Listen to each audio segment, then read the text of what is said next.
정확성과 간소함이라는 잠재적 이점 가진 문자체계 알파벳. 오늘날 전문적인 언어학자들이 문자가 없는 언어를 위해 문자 체계를 고안할 때는 청사진 복사의 방법을 사용한다. 이렇게 맞춤식으로 만드는 문자 체계는 더러 음절 문자로 고안되기도 하지만 대개는 기존의 각종 알파벳을 부분적으로 변경하여 만들어진다. 예를 들자면 현재 뉴기니 및 아메리카 원주민들이 쓰는 수백 가지 언어를 표기하기 위해선 교회의 많은 언어학자들이 로마 알파벳을 부분적으로 수정하는 작업을 하고 있다. 1928년에 터키가 터키어를 문자로 기록하기 위해 부분 수정된 로마 알파벳을 채택했을 때, 그리고 러시아의 많은 부족 언어들을 위하여 부분 수정된 각종 키릴 알파벳을 고안할 때에 정부 측 언어학자들이 대거 동원되었다. 또한 이 같은 사례가 많지는 않지만 먼 옛날에도 청사진 복사를 통하여 개인적으로 문자 체계를 고안한 사람들이 있었다. 예를 들자면 키릴 알파벳은 AD 9세기에 그리스로부터 슬라브족에게 선교사로 파견되었던 성 키릴이 그리스 글자와 헤브라이 글자를 고쳐 만든 문자에서 유래되었다.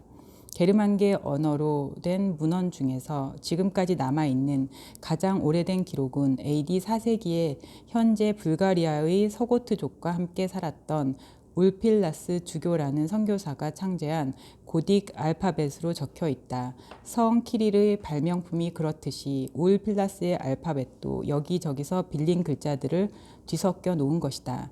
20개가량은 그리스 글자였고 5개가량은 로마 글자, 그리고 2개는 룬 알파벳에서 따왔거나 울필라스 자신이 만들어냈다. 그런데 옛날에 만들어진 유명한 알파벳 중에는 그것을 고안한 사람에 대해 아무것도 알 수 없는 경우가 훨씬 더 많다. 하지만 이렇게 과거에 새로 나타난 알파벳들을 그 이전 것들과 비교하여 글자들의 형태를 보고 기존의 어떤 글자가 모델이 되었는지를 추론할 수는 있다. 이러한 과정을 통해 우리는 미케네 문명시대 그리스의 음절 문자인 선문자 B가 BC 1400년경에 미노스 문명시대 크레타의 음절 문자인 선문자 A를 고쳐 만들었다는 것을 확신할 수 있게 되었다. 이렇게 어떤 언어가 가진 기존의 문자 체계를 청사진으로 이용하여 다른 언어에 맞도록 고쳐 쓴 사례는 수백 가지나 된다.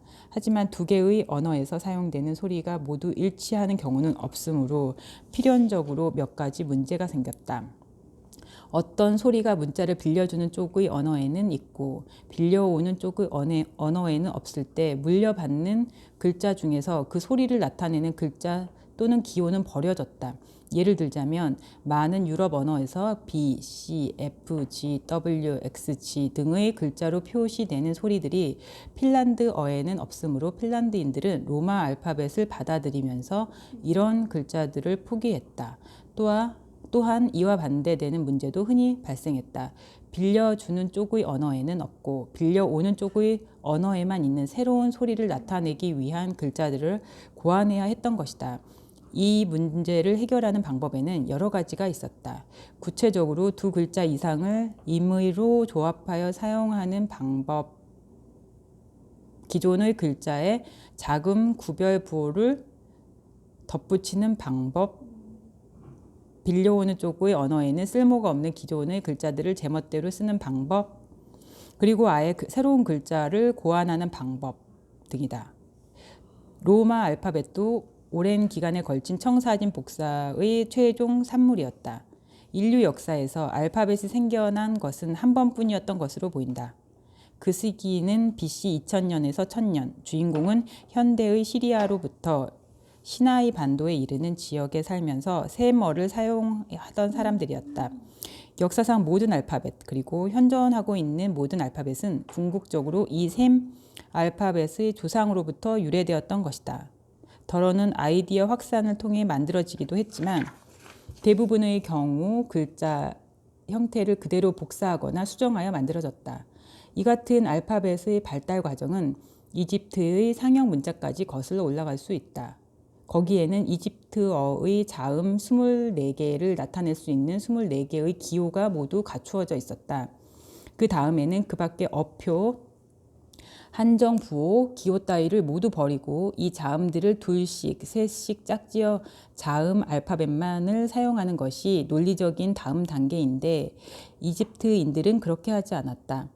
그 대신 BC 1700년경 이집트의 상형 문자를 알고 있던 셈족이 이 논리를 단계적으로 밟아 실험하기 시작했다.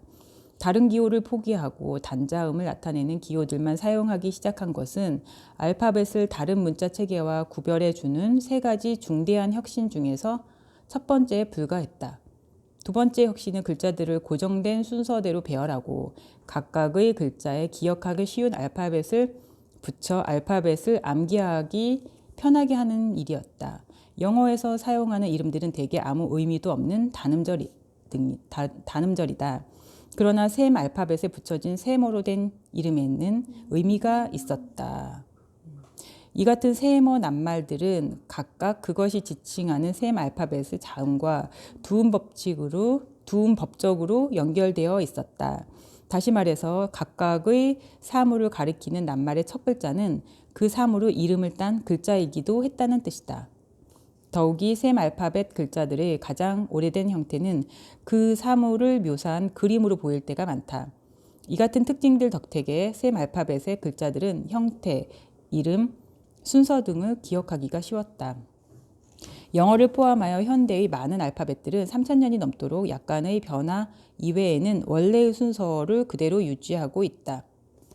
사소한 변화 하나는 독자들도 이미 눈치챘겠지만 셈 알파벳과 그리스 알파벳의 G는 로마 알파벳과 영어 알파벳의 C로 바뀌었으며 로마인들은 새로운 G를 만들어 현재의 자리에 넣은 것이다. 현대 알파벳으로 이어지는 세 번째이자 마지막 혁신은 모음을 마련한 일이었다. 셈 알파벳의 초창기에 이미 자음 글자의 모음을 지시하는 작은 특수 글자를 덧붙이거나 점, 선, 낫표 따위를 추가하는 등 모음 사용을 실험하기 시작했다.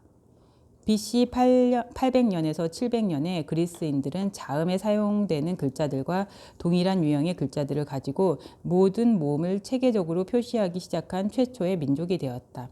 그리스인들은 페니키아 알파벳에서 그리스어에 없는 자음들을 나타내는 5글자의 형태를 빌려와서 제멋대로 자기들의 모음 글자 뭔가요? A, 머시기로 사용했다. 이 최초의 셈계 알파벳들 중에서 한 계열은 청사진 복사와 발전적 수정을 통해 초기 아라비아 알파벳을 거쳐 다시 현대의 에티오피아 알파벳으로 이어졌다.